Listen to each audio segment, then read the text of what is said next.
Hello everyone, welcome back to my channel.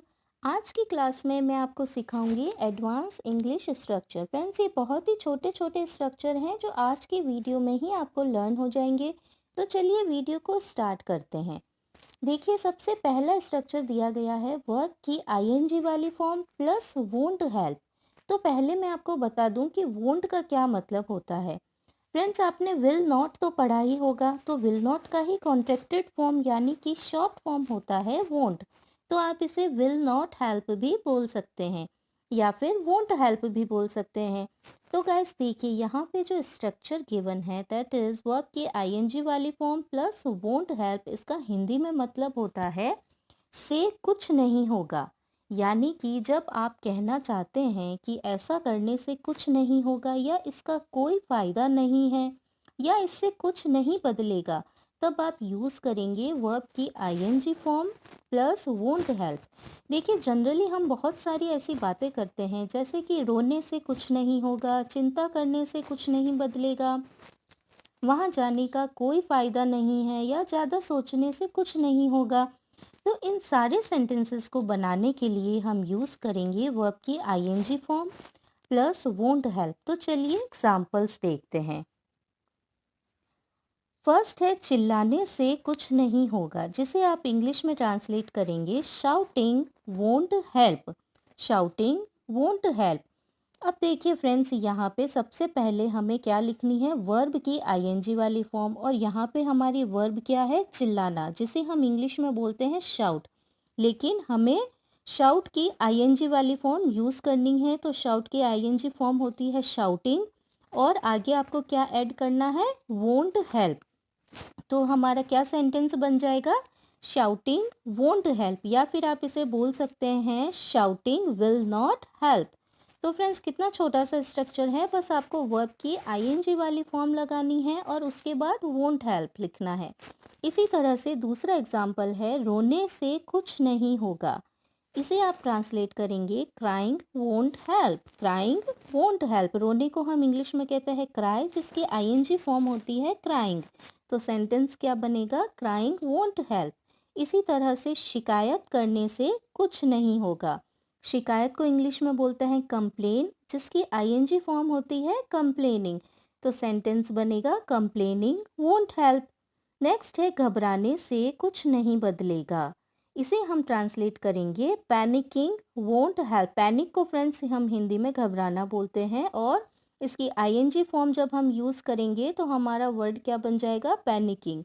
Panicking won't help. Next है इंतज़ार करने से कोई फ़ायदा नहीं होगा। Waiting won't help. Waiting won't help. तो गाइस, इसी तरह से आप बहुत सारे सेंटेंसेस फ्रेम कर सकते हैं। जैसे चिंता करने से कुछ नहीं होगा, तो इसे आप ट्रांसलेट करेंगे वरिंग वोंट हेल्प। तो जब भी आपको बोलना है कि ऐसा करने से कुछ नहीं होगा, तब आप यूज़ करेंगे वर्ब की आईएनजी वाली फॉर्म प्लस वोंट हेल्प का। क्लियर है यहाँ तक? तो चलिए, हमारा नेक्स्ट स्ट्रक्चर है subject plus did not plus mean two plus verb की फर्स्ट फॉर्म प्लस ऑब्जेक्ट। अब इस स्ट्रक्चर को देखकर आपको लग रहा होगा कि कितना लेंदी है, बट नहीं, आपको प्रैक्टिस करने से बिल्कुल आ जाएगा। देखिए, इस स्ट्रक्चर का हिंदी में मतलब होता है किसी का कोई काम करने का इरादा नहीं था। मतलब जैसे हम लोग आम तौर पर ऐसे बहुत सारे सेंटेंसेस सुनते हैं कि मेरा मतलब तुम्हें हर्ट करना नहीं था, मेरा मतलब तुमसे झूठ बोलने का नहीं था, या फिर मेरा इरादा वो नहीं था। तो इस तरह के वाक्यों को बनाने के लिए हम यूज़ करेंगे subject plus did not plus mean two plus verb की फर्स्ट फॉर्म प्लस ऑब्जेक्ट। तो चलिए कुछ एग्जाम्पल्स देखते हैं। सबसे पहला एग्जाम्पल है मेरा तुम्हें चोट पहुंचाने का इरादा नहीं था। इसे आप इंग्लिश में ट्रांसलेट करेंगे I did not mean to hurt you. देखिए, स्ट्रक्चर को फॉलो करते हैं हम। सबसे पहले आएगा हमारा सब्जेक्ट, जो कि है यहाँ पे आई। उसके बाद हम यूज़ करेंगे डिड नॉट का। उसके बाद आएगा मीन टू, और उसके बाद आएगी हमारी वर्ब की फर्स्ट फॉर्म। यहाँ हमारी वर्ब क्या है, चोट पहुँचाना, जिसे हम इंग्लिश में बोलते हैं हर्ट। और लास्ट में ऑब्जेक्ट, जो कि है यू। तो हमारा कंप्लीट सेंटेंस क्या बन गया, I did not mean to hurt you. Next example है मेरा मतलब उसे धोखा देने का नहीं था। इसे हम ट्रांसलेट करेंगे I did not mean to cheat him. देखिए यहाँ पे भी सबसे पहले हमारा सब्जेक्ट जो कि है आई, उसके बाद डिड नॉट, मीन टू और फिर वर्ब की फर्स्ट फॉर्म। फ्रेंड्स डिड के साथ हम हमेशा वर्ब की फर्स्ट फॉर्म का यूज करते हैं। तो यहाँ पे हमारा वर्ब क्या है, धोखा देना, जिसे हम इंग्लिश में क्या बोलते हैं, चीट। और लास्ट में हमारा ऑब्जेक्ट जो कि है हिम। यहाँ पे फ्रेंड्स अगर लड़के की बात हो रही है तो हम हिम का यूज़ करेंगे, और लड़की की बात हो रही होगी तो हम हर का यूज़ करते हैं। तो सेंटेंस क्या बनेगा, I did not mean to cheat him. Next example है उसका इरादा तुम्हारा पसंदीदा फूलदान तोड़ने का नहीं था। इसे हम ट्रांसलेट करेंगे she did not mean to break your favourite vase. She did not mean to break your favourite vase. Next example है मेरा मतलब उससे झूठ बोलने का नहीं था। I did not mean to tell a lie to her. I did not mean to tell a lie to her. तो क्लियर है फ्रेंड्स यहाँ तक। सो नेक्स्ट स्ट्रक्चर है वन इन अ मिलियन। इसका मतलब होता है लाखों में एक होना। तो जब आप यह बोलना चाहते हैं कि कोई व्यक्ति या कोई वस्तु लाखों में एक है, तब आप यूज़ करेंगे वन इन अ मिलियन का। तो चलिए एग्जाम्पल्स देखते हैं। मान लीजिए आपको बोलना है वह लाखों में एक है, तो इसे आप इंग्लिश में कैसे बोलेंगे, she is one in a million. She is one in a million. यह प्राचीन घड़ी लाखों में एक है। This antique watch is one in a million. प्राचीन घड़ी लाखों में एक है। This antique watch is one in a million. Next है यह किताब लाखों में एक है, इसे खरीद सकते हो। This book is one in a million, you can buy it. Friends देखिए यहाँ पे दो सेंटेंस है। फर्स्ट है यह किताब लाखों में एक है, जिसे हम ट्रांसलेट करेंगे this book is one in a million. और हमारा दूसरा सेंटेंस है इसे खरीद सकते हो। फ्रेंड्स जहाँ पे भी लास्ट में सकते हो या सकते हैं इस तरह के वर्ड्स आते हैं, वहाँ हम कैन का यूज़ करते हैं। तो इसे हम ट्रांसलेट करेंगे यू कैन बाय इट। खरीदने को हम इंग्लिश में बोलते हैं बाय। तो सेंटेंस क्या बनेगा हमारा, you can buy it. This book is one in a million, you can buy it. Next example है एक सच्चा ईमानदार आदमी ढूंढना लाखों में एक ढूंढने जैसा है। Finding a truly honest person is like finding one in a million. Finding a truly honest person, एक सच्चा ईमानदार आदमी ढूंढना, is like finding one in a million, लाखों में एक ढूंढने जैसा है। Finding a truly honest person is like finding one in a million. तो गाइज जब आपको ऐसे सेंटेंस बोलने हो जैसे मेरा दोस्त लाखों में एक है, तुम लाखों में एक हो, या फिर कोई चीज़ लाखों में एक है, तब आप यूज़ करेंगे वन इन अ मिलियन का। ओके। तो हमारा नेक्स्ट स्ट्रक्चर है subject plus is am are plus fed up with plus object, जिसका मतलब होता है किसी चीज़ से परेशान या तंग आ जाना। Guys day to day life में हम बहुत सारी ऐसी बातें बोलते हैं जैसे कि मैं उससे तंग आ गया हूँ, क्या तुम मुझसे परेशान हो गए हो। तो इस तरह के वाक्यों को बनाने के लिए हम यूज़ करते हैं subject plus is am are plus fed up with plus object का। तो चलिए एग्जाम्पल देखते हैं। मैं तुमसे तंग आ गया हूँ। आई am fed up with you. सबसे पहले क्या आएगा, हमारा सब्जेक्ट जो कि है आई, और आई के साथ हम एम हेल्पिंग वर्ब का यूज़ करते हैं। उसके बाद फेड अप विथ, और हमारा ऑब्जेक्ट क्या है, तुमसे मतलब यू। तो सेंटेंस क्या बन गया, I am fed up with you. Next है क्या आप मुझसे तंग आ गए हो। Are you fed up with me. Friends ये एक इंटेरोगेटिव सेंटेंस है, और इंटेरोगेटिव सेंटेंस में हम सबसे पहले हेल्पिंग वर्ब का यूज़ करते हैं, उसके बाद हमारा सब्जेक्ट आता है। अब क्योंकि यहाँ हमारा सब्जेक्ट यू है, तो यू के साथ हम हमेशा आर का यूज़ करते हैं। फ्रेंड्स आपको यहाँ ये चीज़ पता होनी चाहिए कि इज़ एम आर का यूज़ हम कहाँ और कैसे करते हैं, किस सब्जेक्ट के साथ किसका यूज़ किया जाता है। मैं अपने पहले भी कई वीडियोस में आपको ये चीज़ समझा चुकी हूँ। इसका यूज़ हम करते हैं सिंगुलर सब्जेक्ट जैसे कि ही शी इट, या फिर किसी के भी नेम के साथ। एम का यूज़ हम करते हैं आई के साथ, और आर का यूज़ हम करते हैं प्लूरल सब्जेक्ट जैसे कि यू वी या फिर दे के साथ। अब यहाँ हमारा सब्जेक्ट क्या है, यू, जिसके साथ हम आर का यूज़ करते हैं। तो यहाँ हमारा सेंटेंस क्या बन जाएगा, are you fed up with me. Next example है, वह उसके झूठ से परेशान हो गई है। She is fed up with his lies. She is fed up with his lies.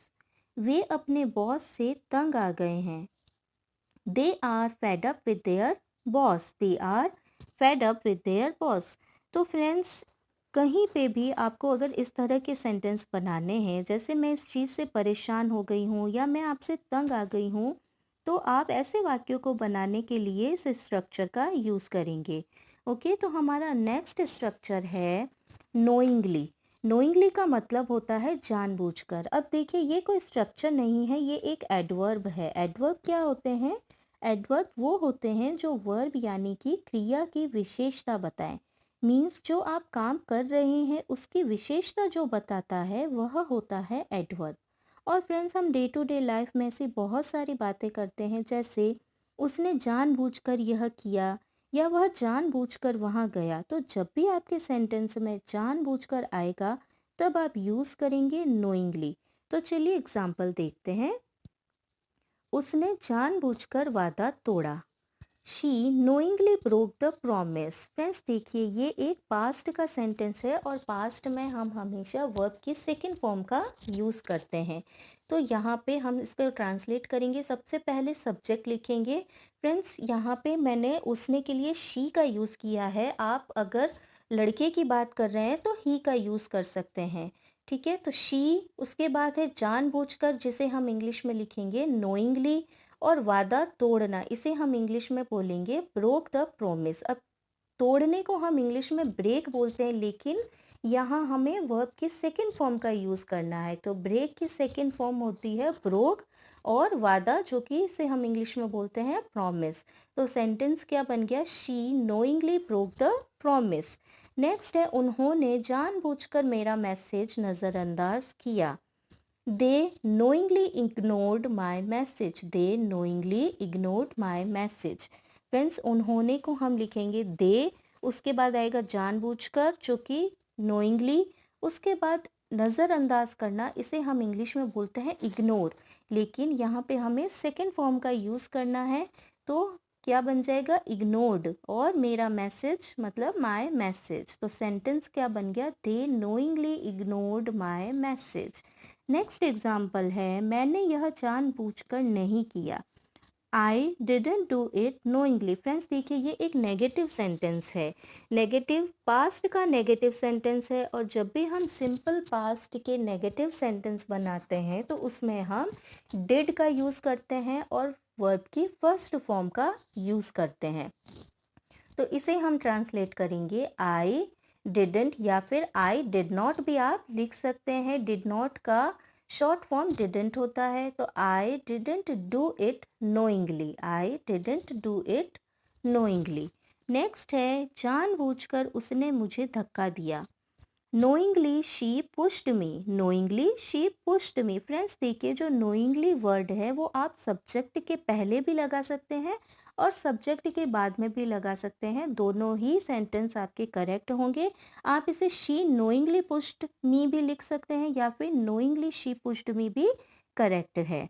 तो फ्रेंड्स, यहाँ पे मैंने सारे एग्जाम्पल्स पास्ट के लिए हैं। तो ऐसा नहीं है कि नोइंगली का यूज़ आप सिर्फ पास्ट में ही कर सकते हैं, आप कोई भी टेंस यूज़ लेकर सेंटेंस फॉर्म कर सकते हैं।